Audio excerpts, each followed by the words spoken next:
Alô, alô, galera! Aqui é a professora Li para te apresentar a aula 15 de História. Hoje é quinta-feira, dia de historiar. Vamos lá? Você tem Facebook? Melhor, Instagram. Já viu falar do Snapchat? Conhece alguém que usa Twitter? E quando você faz um passeio, como é que você conta para as pessoas? Ou seu pai e a sua mãe reúne a família e fala: vamos tirar uma foto para postar no Facebook, para postar no Instagram, para enviar pelo WhatsApp. Você se comunica com as pessoas pelo WhatsApp? É verdade, e comigo também você se comunica pelo WhatsApp? Pois é, mas sabia que nem sempre foi assim? Aliás, não era assim mesmo e demorou muito para ser. Você sabia? Agora, falando de língua portuguesa, lembra-se dos gêneros textuais? Existem os romances, as fábulas, os contos, os textos jornalísticos, os textos informativos, as receitas, os bilhetes e as cartas. A carta é considerada a mãe dos gêneros textuais. Sabe por quê? Porque a carta existiu desde o mundo antigo. E você sabe escrever uma carta? Existe maneira correta de se escrever uma carta. E eu vou te contar uma coisa.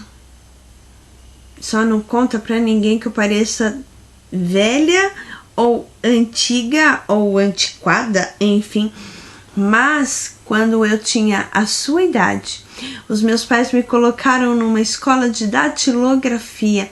Era uma escola que ensinava a gente a digitar corretamente, uma máquina de escrever pesada, e lá nós aprendíamos a escrever cartas na máquina de escrever. Eu passei por isso. Mas antes disso, muito antes disso, existiam as cartas. As cartas existiram 150 anos antes disso que eu te contei agora sobre mim. Elas foram consideradas o meio de comunicação mais antigo, isso mesmo, porque o telefone não existiu desde sempre. O WhatsApp não existiu desde sempre para você escrever ou mandar um áudio ou fazer um vídeo igual eu estou fazendo aqui com você para se comunicar com alguém. Não, elas surgiram bem antes de tudo isso. E o que se sabe, assim, mais ou menos, é que os reis lá do antigo Oriente Médio, lá do outro lado do mundo, utilizavam as cartas. Eles já escreviam para se comunicar com outros reis, com outros reinos, com outros lugares, através de cartas. Ela é também um registro muito antigo de estudiosos, porque ela surgiu, na verdade, ali 4.000 anos, mais ou menos, antes da era cristã, ou seja, antes de Cristo.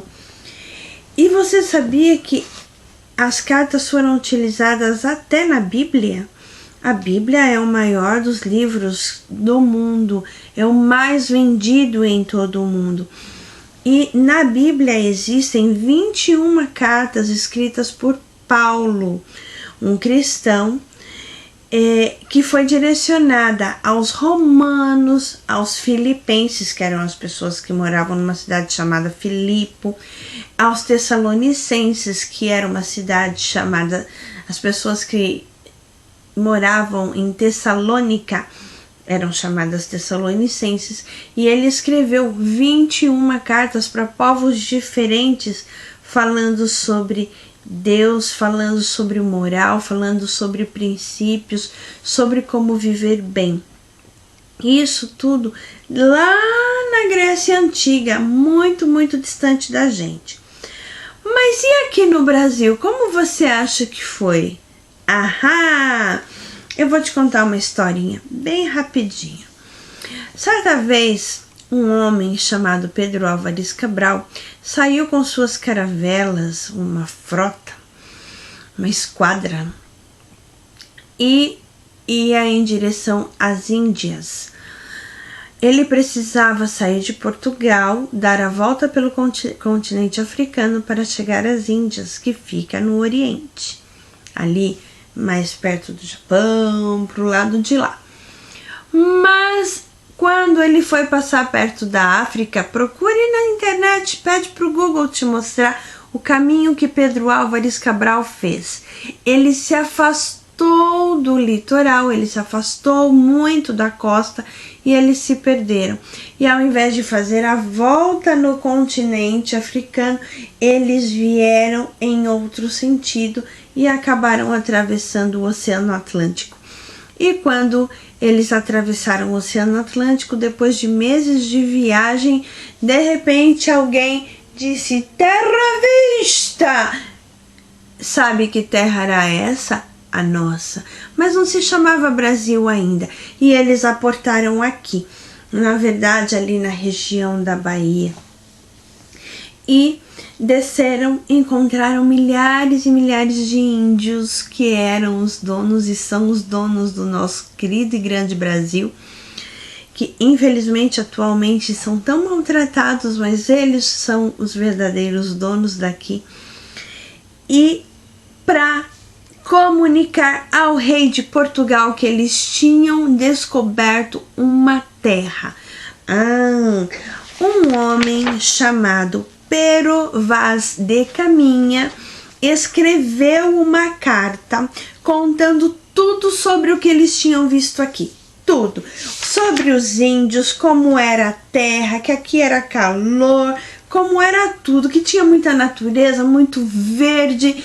E 10 dias depois que eles haviam descoberto a nossa terra, ele voltou para Portugal para entregar essa carta para o rei e o rei ficar sabendo. E 100 anos depois, 160 anos depois, o rei de Portugal nomeou um homem chamado João Cavalheiro Cardoso como Correio.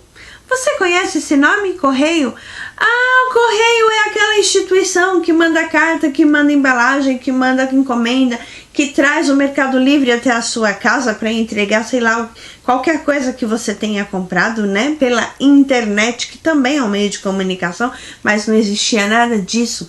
Existia um homem chamado de Correio que entregava as cartas. O primeiro serviço postal, ou seja, que entregava as cartas, foi na Inglaterra em 1840 e dependia do pagamento de selos. Eu tive uma coleção de filatelia. Sabia disso? Gente, pode me chamar de antiquada. Eu tinha coleção de selo, isso se chamava filatelia, porque as cartas precisavam de um selo que você comprava no correio para colocar ali, levava um carimbo e aí o correio entregava. E é assim até hoje. A diferença está que surgiram outros meios de comunicação tecnológicos e por isso você não vê mais as pessoas usando a carta como era antigamente. Mas o Brasil foi o segundo país do mundo a utilizar as cartas com selo. Em 1843 foi que o serviço do correio começou aqui no nosso país. E antigamente, então, eram escritas as cartas de amor. Quando as pessoas ficavam apaixonadas, elas escreviam cartas de amor e mandavam entregar lá, escrito às vezes admirador secreto, nem assinava para ser surpresa. As cartas oficiais de governo para governo, as cartas dramáticas de pessoas contando as coisas. Depois disso veio o telefone, e depois do telefone, então, veio o computador e veio a internet, e com a internet veio o e-mail, que nós utilizamos atualmente, que é a nossa carta assim mais oficial, é o e-mail. E depois do e-mail vieram os aplicativos que você conhece, dos quais nós falamos no começo. O Facebook, o Instagram, o Twitter, enfim. Nós conseguimos comunicar as nossas ideias, nossos pensamentos, acontecimentos, todos via internet através de aplicativos, mas nem sempre foi assim. E é sobre essas atividades que você vai falar aqui nessa aula. Eu vou te contar uma curiosidade. A minha família é bastante grande. Eu tenho pelo lado materno 25 primos, nós somos em muitos. E quando a minha avó era viva, a família dela toda mora no Espírito Santo, outro estado. E a minha avó era analfabeta, porque existiam muitas pessoas analfabetas quando eu era criança. Atualmente já não existem tantas mais, mas existia muito. E então, toda semana, ela escalava um neto para ir à casa dela. Ela comprava uma caneta nova só para escrever a carta, porque a carta era assim especial e muito importante. Um papel de carta, às vezes com um desenho e tudo mais. Eu tive inclusive coleção de papel de carta. Se você perguntar para sua mãe, talvez ela tenha tido também. E ela ditava para nós, ela falava para nós escrevermos tudo que ela queria contar para as irmãs dela, para as tias que estavam longe daqui, e depois fechava a carta e pedia para nós levarmos ao correio, para o correio entregar. Então você vê que em pouco tempo, porque eu tenho quase 44 anos, em pouco tempo as coisas mudaram tanto. Você nunca viu ninguém escrevendo carta, provavelmente. E aí, nas suas atividades, por causa disso, você vai ler a carta de Pero Vaz de Caminha e depois vai fazer um desenho representando como era o Brasil que ele quis contar na carta lá para o rei de Portugal, que ele descreveu. E depois você vai pensar assim: se você fosse um português que chegou aqui no Brasil nos dias de hoje, provavelmente você não ia escrever uma carta para contar como foi, tendo em vista que seria atualmente, e atualmente nós temos o Instagram, nós temos o Facebook, entre outros aplicativos. Você talvez fosse tirar uma foto. Como seria a foto que você ia tirar? E o que você escreveria na legenda? Hoje, por exemplo, eu fiz um curso e aí eu tirei a foto da tela do curso e escrevi embaixo uma legenda sobre o curso. Qual seria a sua legenda? O que você iria escrever? Pare para pensar e compreenda. O mundo gira, o mundo muda, as coisas avançam e avançam porque nós somos criativos e seres humanos inteligentes. Isso pode depender de você também. Faça suas atividades e não deixe acumular. Um beijo no coração.